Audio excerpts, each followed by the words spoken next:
All right. Hello, everyone, and welcome to today's virtual open house. My name is Candace Smith, and I am BARR Advisory's Marketing Manager for Events and Brand Experiences. Today, joining me will be Angela Redmond, Director of Attest Services, as well as Mark Gold, Manager of Attest Services. And I'm going to have the speakers introduce themselves in just a moment, but before I'll tell you a little bit about BARR Advisory.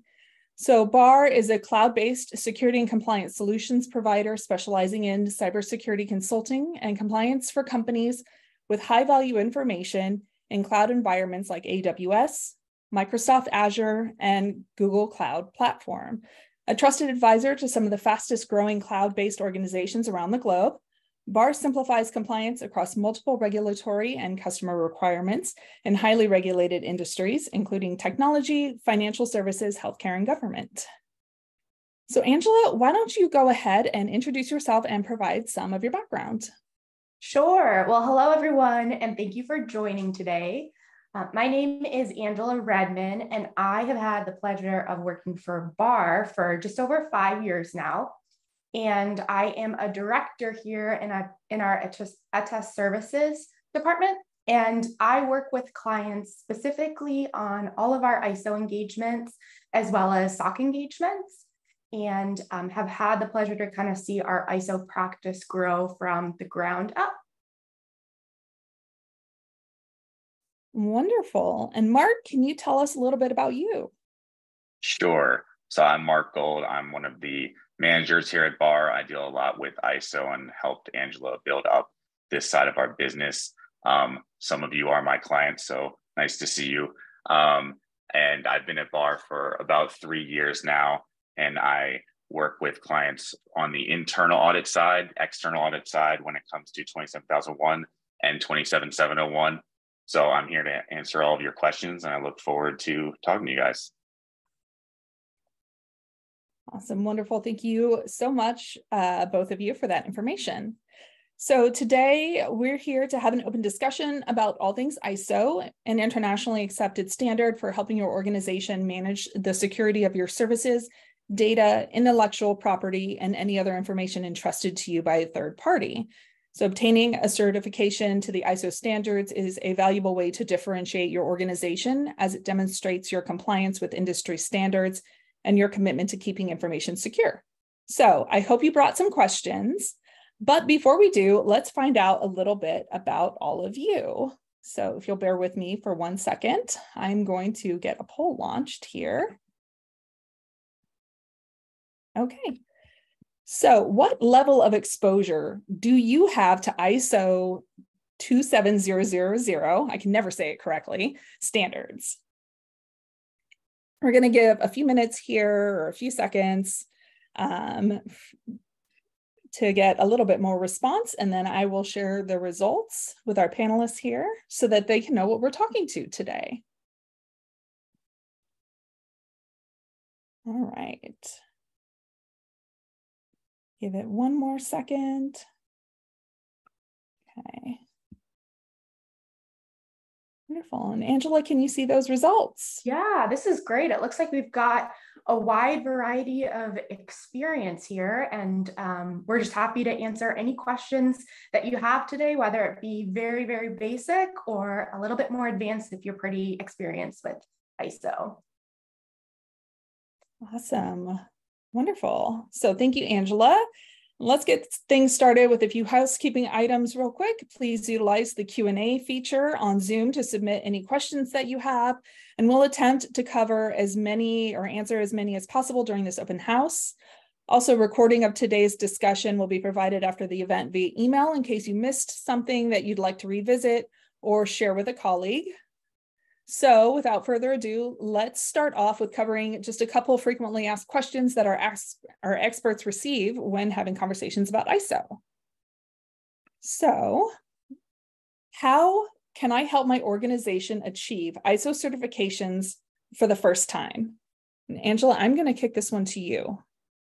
Absolutely. So this is a question that we get every day, and we love to be able to help out our clients with this. So The first thing I would recommend doing is pretty basic, but it's important, and that's to purchase and review 2 standards. So ISO 27001 and ISO 27002, if you have not done so already. So you'll want to focus first on ISO 27001, and that is going to be almost like your recipe for what you need to follow when setting up your ISMS environment. It's going to list all the requirements that you're going to need to comply with.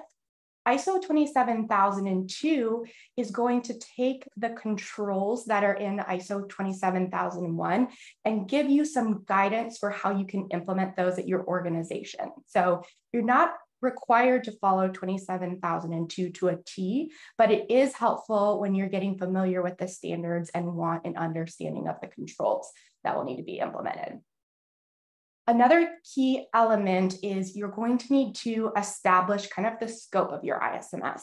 So if you're familiar with SOC reporting, this is similar in the sense that in a SOC report, you establish the scope of what's kind of going to be looked at. You'll need to do the same thing for ISO, and that will need to be defined in an ISMS scope document.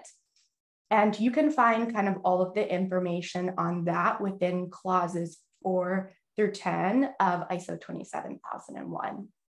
And then something else we like to recommend to our clients too, there are a lot of great courses out there, specifically the ISO 27001 Lead Implementer course will really take those 2 standards that I mentioned and walk through them in detail for someone who is not really familiar with ISO. That's a great starting point as well.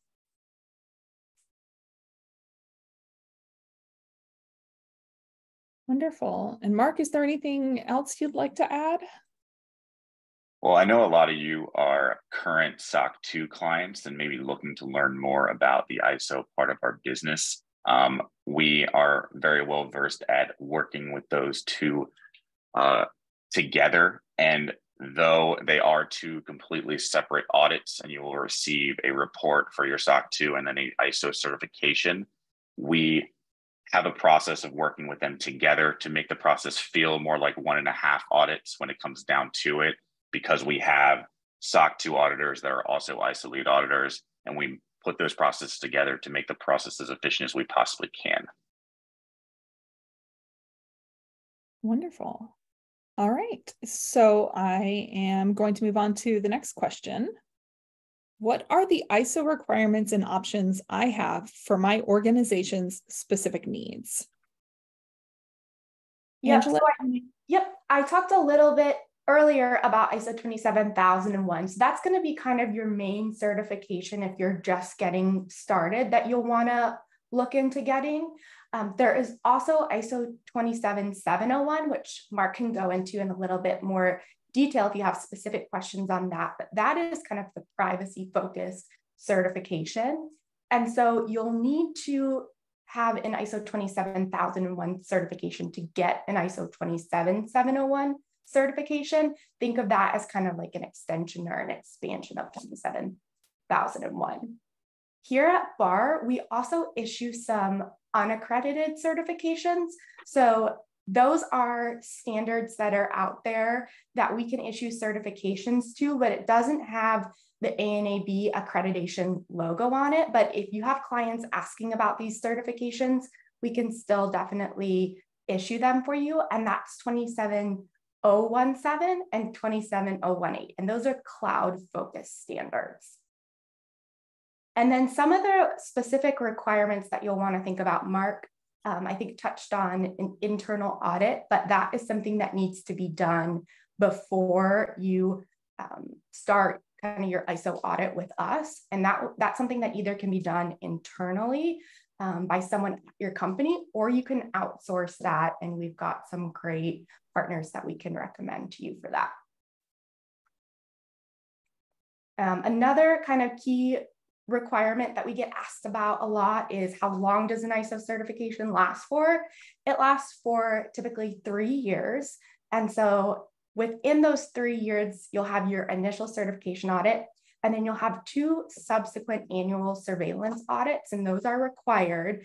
And basically that's us just going in and making sure that you're kind of maintaining and improving the ISMS that you've already established. And then once your certification is close to expiring, we'll come in and do kind of a recertification. And so an ISO certification can be something that you have continuously as long as you keep up with those audits. Awesome. Thank you so much, Angela. And before we answer a question here real quick about recertification, Mark, do you want to provide any additional commentary, especially about the internal audit side of things? So internal audits, when you're going through the ISO process, are a requirement. I think there is a thought out there that you 100% have to do an internal audit every year. You do not.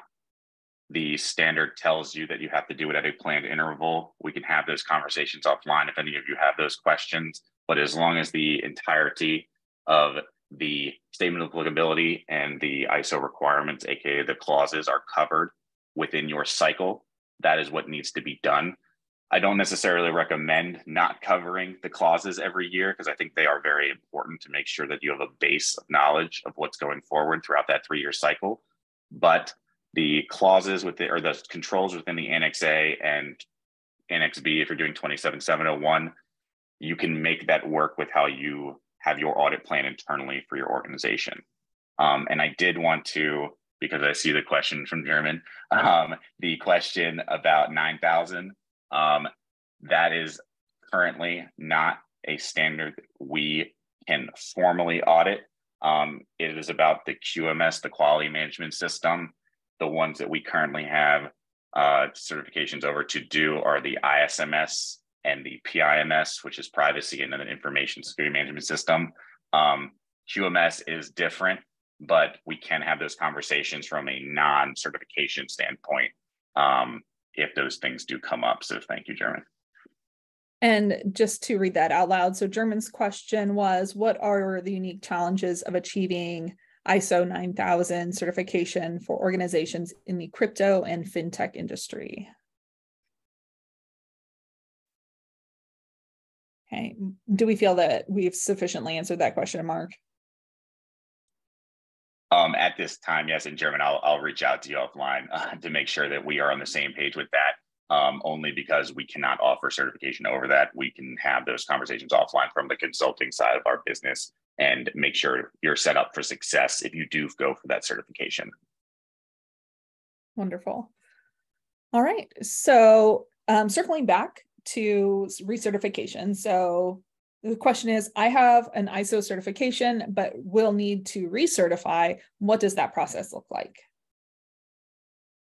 Yep, so I'm happy to answer this one. So I'm not sure if the person who submitted this question is coming from the perspective of they are already a BARR client, or maybe they are a client of another organization and they're looking at recertification with us. So I can answer it both ways. But from the perspective of they already are our client and they have an active ISO certification, that's kind of that process that I spoke to a little bit earlier, where once your certificate is getting close to expiring, kind of in that last year, we'll look at recertification. And that would essentially just be an audit that's kind of a subset of the initial audit that we did when we first issued the certification. We'll kind of come in and look at things and make sure you're improving and maintaining your ISMS. And then if we conclude that that is being done, we'll kind of issue a new certification, which will have another 3-year expiration date on it. And then from the perspective of a client coming from another certification body, so we BARR, we're considered a certification body, but there are also obviously other certification bodies out there. We do have the option to transfer your certificate to us. And that would basically be us working with your kind of current certification body to do some procedures just to make sure everything is okay on our end. Then we can take that certification over and kind of do your audits from there on out. Wonderful. Thank you so much, Angela, for providing that background. So now I'm going to ask a question about BARR's step-by-step approach. And Mark, can you give us some background on that step-by-step approach to the ISO 27001 certification? Sure. So If you're coming from an external source, you would come through our business development team. Normally, a member of our management team would join those calls to walk you through the technical side of the process. Some clients come in with an internal audit already in place, risk assessment complete, ready to go. Others, we're building that relationship and helping you guys understand what the requirements are in what you need to do before we can really get started. So it's a little nuance there with what we're going to be doing. But once we get into the process, the internal audit is complete. You've completed your risk assessment based on those identified risks. We get into the process of planning out our milestones. There's a lot of meetings that are going to occur during an ISO certification. Stage one, we go over the clauses and all the policies that you guys have in place, making sure that you have a base of knowledge of what's good to go. And once we complete that process, we'll find any areas of concern, anything that you guys may be able to build on during that stage two when we dig into those controls that you identify in your statement of applicability.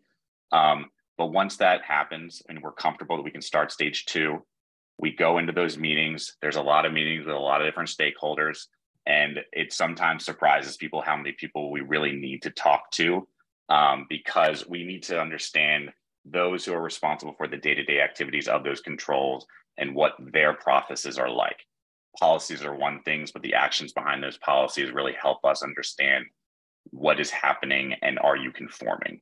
Now, outside of the conformity of your controls to the standard, we want to always offer opportunities for improvement throughout that process to help you continue to build into the future and have a roadmap of things you can do over the next few years to better secure your framework and cover the standard in general. The audit day requirements when it comes to ISO are set in stone. We don't have any control over that. But what that means is your head count determines the number of days that we need to spend with you. Sometimes that head count is spot on and it makes sense. Other times we need to make sure that we're digging deeper when it comes to your processes to make sure we meet that requirement. But at the end of the day, we make the process as efficient as we possibly can, and we get you the product at the end where you either certified and you're good to go, or we find some possible major nonconformities that may delay the process, but you have time to fix those to then receive your certification at the end of that process. And that is the goal. And we want to help you reach that goal, whether it be helping build your security framework more or setting the standard of your conformity to the standard. And Angela, let me know if there's anything I missed. Yeah, I think you covered it really well, Mark. The only thing that I would add, and I think Mark hit on this a little bit earlier, but if you are an existing SOC client with us, we do a great job, I think, of combining kind of those two cycles to occur at the same time. So you're not being audited multiple times throughout the year. And we can also leverage a lot of what we do during our ISO audits for SOC audits. So you're not providing kind of all of the same evidence multiple times.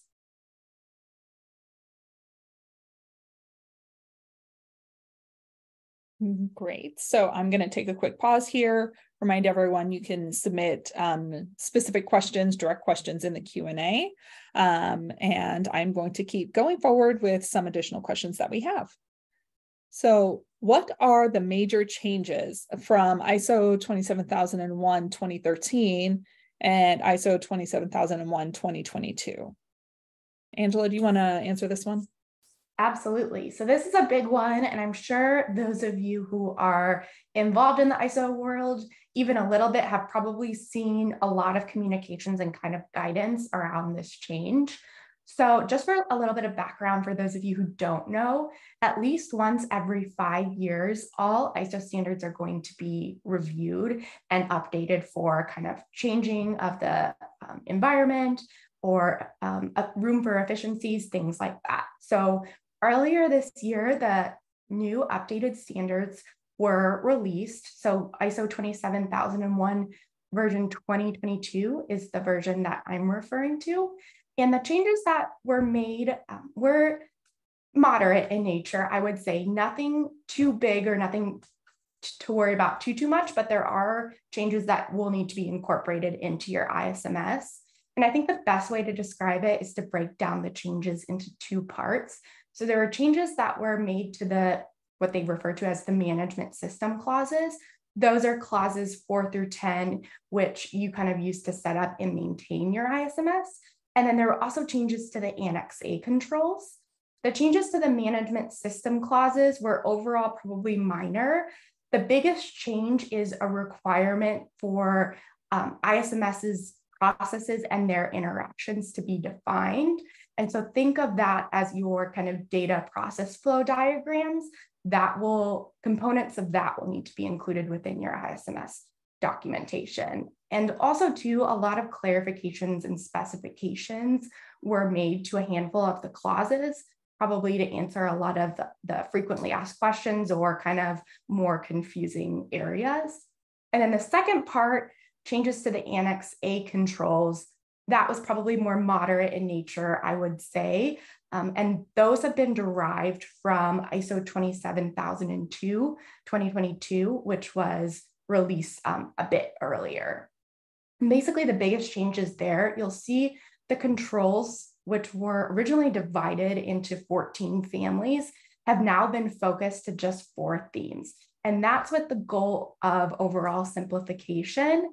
And we have found that it is really helpful, especially for our newer clients, to kind of understand and take in this information with the new format of the standard. There were also a lot of controls that were combined just to reduce kind of the overall number of controls. And then finally, there was addition of 11 new controls, all of which are kind of to reflect evolving security areas. Wonderful. And I guess I will add in a little there for 2022 version. You can transition to 2022 within your 2013 cycle. It's an additional audit day or two to cover those things.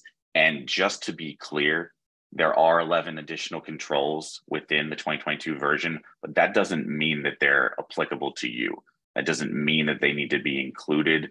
You can put in your statement of applicability that they are not applicable and they are excluded. You do need to have a justification for that exclusion, but if it's accurate, you don't have to worry about those things as much, and the transition can go smoothly, and it's based on what your organization does. So don't be afraid of those new things that maybe you're not doing. If you're not doing it, then it may just not be applicable to you. So make sure you have those conversations with us if we're your internal auditor, and we can have those conversations, or if you're an external client, we'll have those conversations organically throughout the testing process. Awesome. And Mark, maybe to piggyback off of that, is there a transition period to certify to the new ISO 27001 2022 requirements?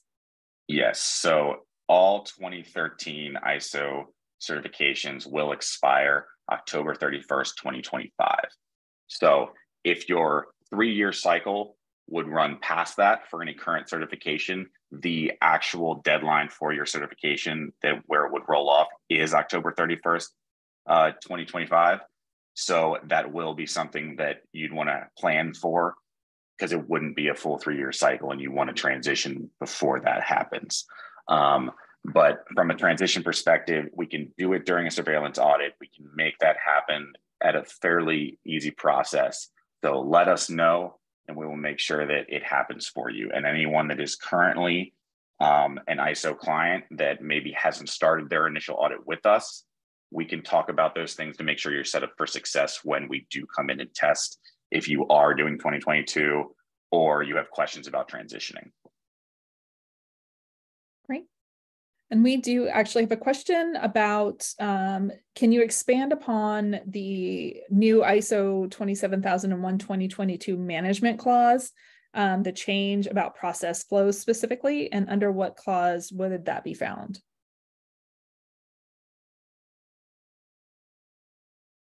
Yep, I'm happy to take that one. So I believe that's found in clause 8.1, which is kind of focused on your operational planning. And this is not saying that every single process flow that you have in your organization needs to be included within your ISMS scope documentation. This is really just kind of understanding those critical processes that can impact your ISMS, and making sure that you're incorporating that into your documentation. And that's really so that major components of your ISMS are not missed when kind of bringing into consideration the controls that you have in scope. And just for Angela, I see the other question as well about what are the most common mistakes that organizations make when implementing ISO. So to go along with that, it would be that be careful when you're utilizing the automation tools that you may have in place that generate those templatized policies, because there may be all the language you need in them, but there needs to be evidence behind. And we run into issues sometimes where it's represented within your policy, but when we need to dig deeper, it's not something that's a real process, or there's a procedure in place to cover the language that's represented within the policy. So be careful with the templatized policies. Make sure that everything within them does exist, because there's a lot of language that ISO requires you to have in policies, and things happen where it just gets over someone's head, and we go through the audit process and we ask the question and it's just not there. So be careful with that. But then also I would say, make sure that you are conscious of the statement of applicability. Make sure that the things that are included, and make sure that if you are excluding something, exclude it. It's completely fine to exclude something. And I think sometimes clients over include things because they don't want to say it doesn't exist and then have an issue. But making sure that the ISO controls adapt to what you do is a part of that planning process, and going through that in depth, making sure that everything that is within that is actually inclusive of what is going on in your organization. And don't be wary of excluding something. Just provide the justification and you'll be okay.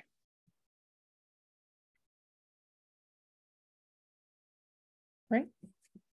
All right. So what does it mean, like when we say that BARR is one of 9 firms that's eligible in the United States to perform audits against ISO 27001, SOC 2, and HITRUST? Mark, do you want to provide some more background and color on that? Sure. I guess the brief answer is because it's hard to do. There's a process to become certified to perform these audits. SOC 2 is obviously something we've been doing for a long time. HITRUST has come into play, and we have a manager and HITRUST team that takes care of HITRUST, and we make sure that process is very efficient. And ISO is something that we've continued to build since 2021, bringing in resources that had ISO experience, like me, to help build that process. So we have teams in place to make those things efficient. Having those resources that have the certifications necessary to do all 3 of those services is not an easy task, and that's the reason that there's only 9. There are a lot of companies out there that, let's say, can do ISO, but they can't certify you. And that's the thing. There's different levels to this. There's companies out there that you can do it, but you don't get an A and AB stamped certification that may be required from your vendor, your customer who's asking for those things. So be wary of those things and make sure to ask, are they certified? Because I wouldn't want anyone to get to the end of the process and realize that they have an ISO certification, but who is certifying that certification? And Angela, I'll let you add any other color in there that you can. I think you answered it really well. It's not, like Mark said, it's not easy to do. It takes a lot of effort on our end. We are audited by kind of external bodies annually for each of these areas.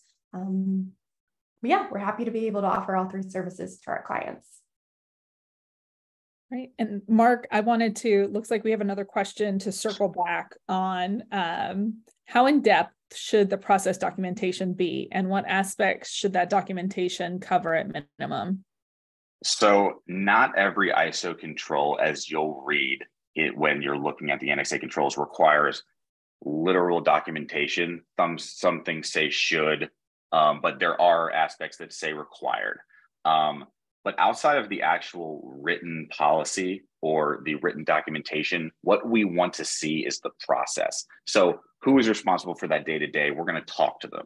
It's going to be live observations via Zoom, and where applicable, if we need to come out and have conversations in person, we will do that. But What it really is about is talking to the people responsible for that control and making sure that it conforms to the standard as a whole. It does not have to be written documentation. It can be observed documentation. So as long as the process is in place and there is no requirement for that specific control that says shall be written or documented information, that's the key phrase that's used when it comes to clauses or controls. Look out for documented information. That's the things that have to be written and documented.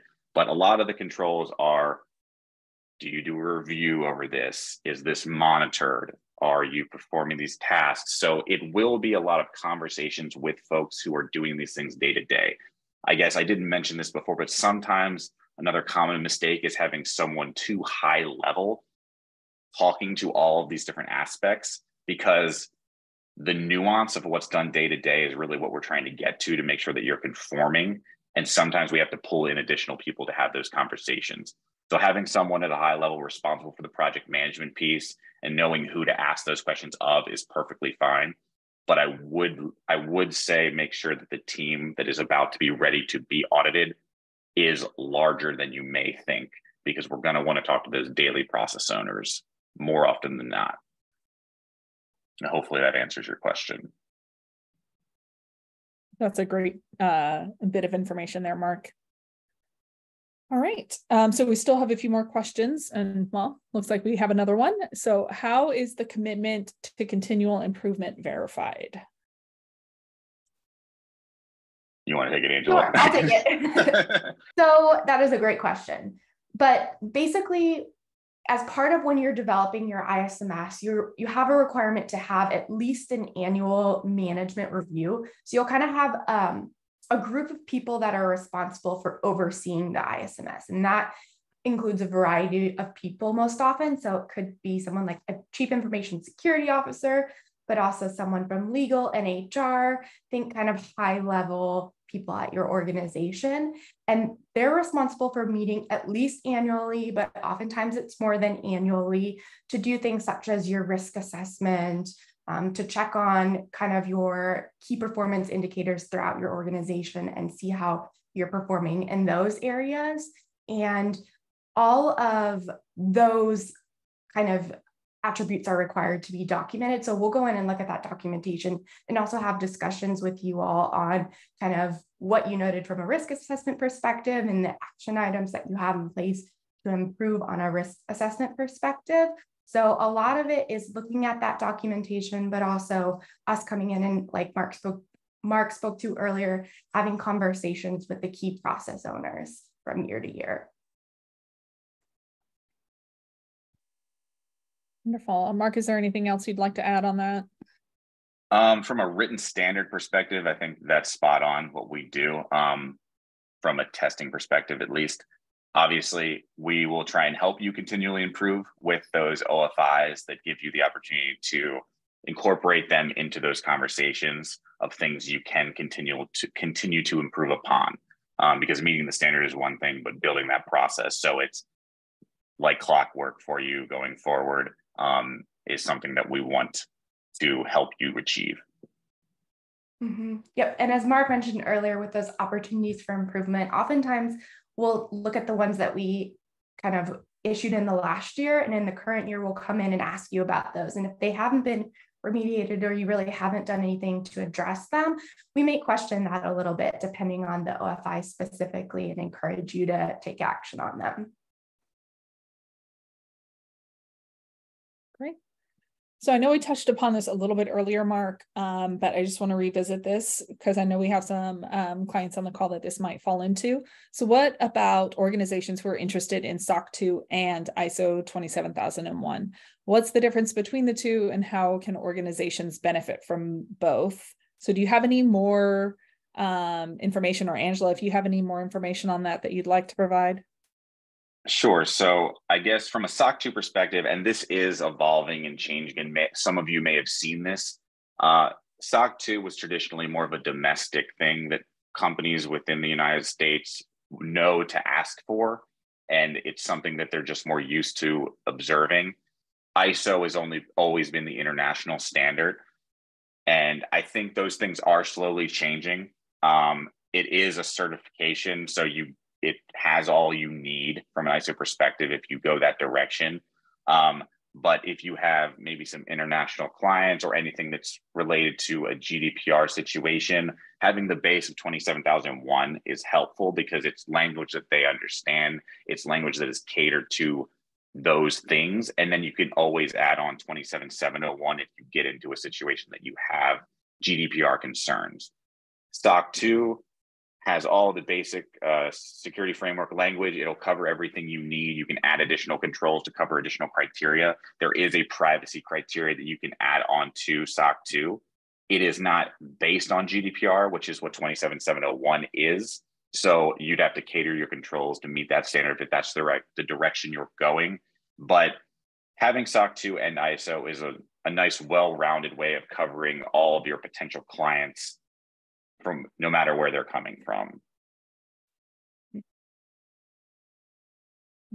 Looks like we've got a few lengthy questions. And so Angela, while I'm reading through these, I will have you respond to anything additional on that.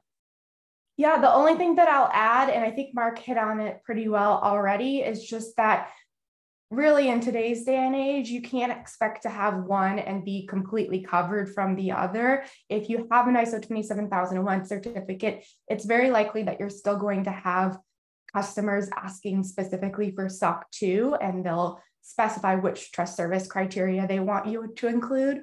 And vice versa with a SOC report, especially as you begin to expand internationally, that's when you'll get those requests for ISO 27001 certification. So it's really important to keep both on your radar. Okay. And so one of the questions is if an organization uses the CSA CCM framework to hit both ISO 27001 and SOC 2 requirements on the control side, what are the potential effects on the certification audit and what should they be careful of?